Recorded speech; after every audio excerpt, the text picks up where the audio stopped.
সন্তানের শরীরে দুইটি লক্ষণ দেখলে বুঝবেন সে বদনজরে আক্রান্ত হয়ে গেছে। বদনজর হচ্ছে খুবই ভয়ঙ্কর। নবীজি সাল্লাল্লাহু আলাইহি সাল্লাম জানিয়ে দিয়েছেন, বুখারী শরীফের হাদিস, আল আইনু হাক্কুন, বদনজর হচ্ছে সত্য। অনেকে বদনজরকে বিশ্বাস করতে চায় না। নবীজি সাল্লাল্লাহু আলাইহি সাল্লাম নিজে জানিয়ে দিয়েছেন এবং নবী সাল্লাল্লাহু আলাইহি সাল্লাম আরো বলে দিয়েছেন, বদনজর এতটা ভয়ঙ্কর জিনিস, একটা সুস্থ উটকে অসুস্থ করে রান্নার পাতিল পর্যন্ত নিয়ে যায় এবং একজন সুস্থ মানুষকে অসুস্থ করে কবর পর্যন্ত নিয়ে যায়। এজন্য এই বদনজর থেকে আমাদেরকে বাঁচতে হবে। আপনার সন্তানের ভিতরে যদি দুইটি লক্ষণ দেখেন, মনে করবেন আপনার সন্তানের উপরে কেউ বদনজর দিয়েছে।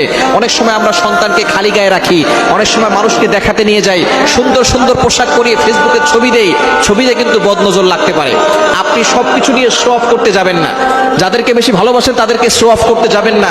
হাজবেন্ডের ছবি আপনি ফেসবুকে দিচ্ছেন, স্ত্রীর ছবি ফেসবুকে দিচ্ছেন, সন্তানের ছবি ফেসবুকে দিচ্ছেন, কন্যা সন্তানের ছবি ফেসবুকে দিচ্ছেন।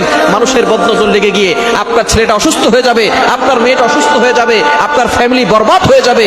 তখন আপনি বুঝতে পারবেন বদনজর কতটা ভয়ঙ্কর জিনিস। এজন্য বদনজর থেকে বাঁচতে হবে।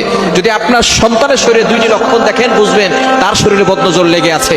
এক নাম্বার হচ্ছে, আপনি আপনার সন্তানকে খাওয়াচ্ছেন, সে খাবার খাচ্ছে, তারপরও সে শুকিয়ে যাচ্ছে, দিন দিন চেহারা নষ্ট হয়ে যাচ্ছে, দিন দিন শুকিয়ে যাচ্ছে। যদি এই লক্ষণ আপনার সন্তানের শরীরের ভিতরে থাকে, মনে করবেন কারো বদনজর আপনার সন্তানের উপরে লেগেছে। তখন কি করবেন আমি বলে দিচ্ছি। দ্বিতীয় নাম্বার হচ্ছে, যদি আপনি দেখেন যে আপনার সন্তান রাতের বেলা হঠাৎ করে কান্না করতেছে, জোরে আওয়াজ করে কান্না করতেছে, দিনের বেলা যে কোনো সময় কান্না করে, রাতের বেলা ঘুমানোর মাঝখানে কান্না করে উঠতেছে, এটা যদি দেখেন এই দুইটি লক্ষণ, শুকিয়ে যাচ্ছে, দিন দিন খাবার খাচ্ছে অথবা খাবারও খাচ্ছে না, দিন দিন শুকিয়ে যাচ্ছে, দ্বিতীয় নাম্বার হঠাৎ করে কান্না করতেছে, এই দুইটি লক্ষণ দেখলে বুঝবেন আপনার সন্তানের শরীরে কেউ বদনজর দিয়েছে।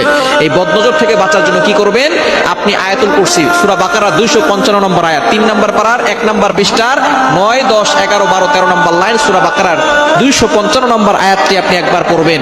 এরপরে আপনি সূরা কাফিরুন একবার, সূরা ইখলাস একবার, সূরা ফালাক একবার, সূরা নাস একবার পড়ে আপনার সন্তানকে ফু দিয়ে দিবেন। এবং আপনি এই বিষয়ে খেয়াল রাখবেন, যদি আপনার সন্তানকে কেউ দেখতে আসে, তাকে মাশাআল্লাহ বলতে বলবেন, বলেন মাশাআল্লাহ। যদি মাশাআল্লাহ না বলে, বলে যে খুব সুন্দর, ভালোই তো স্বাস্থ্য হয়েছে, এই ধরনের কথা বদনজর লেগে যেতে পারে। আপনার ঘরের ভিতরে কিছু লোক আছে যারা বলবে সন্তান তো ভালোই স্বাস্থ্যবান হয়েছে, খাওয়া দাওয়া তো ভালোই করতেছে, এই ধরনের কথায় দেখবেন বদনজর লেগে যায়। আস্তে আস্তে দেখবেন সন্তান খাওয়া দাওয়া বন্ধ করে দিছে, সন্তান শুকিয়ে যাচ্ছে। সুতরাং যেই আপনার সন্তানের প্রশংসা করবে, বলবেন মাশাআল্লাহ বলেন। যদি কেউ মাশাআল্লাহ না বলে, তাহলে আপনি লা হাওলা ওয়ালা কুওয়াতা ইল্লা বিল্লাহিল আলিয়্যিল আযীম করে তাকে ফু দিয়ে দিবেন। এবং যদি আপনি বুঝতে পারেন যে কারো বদনজর লেগে গেছে, তাহলে আপনি তাকে নিয়ে আসবেন, নিয়ে এসে তাকে গোসল করাবেন। গোসল করানোর পরে তার অবশিষ্ট যে পানিটা আছে সেটা দিয়ে তার কাপড়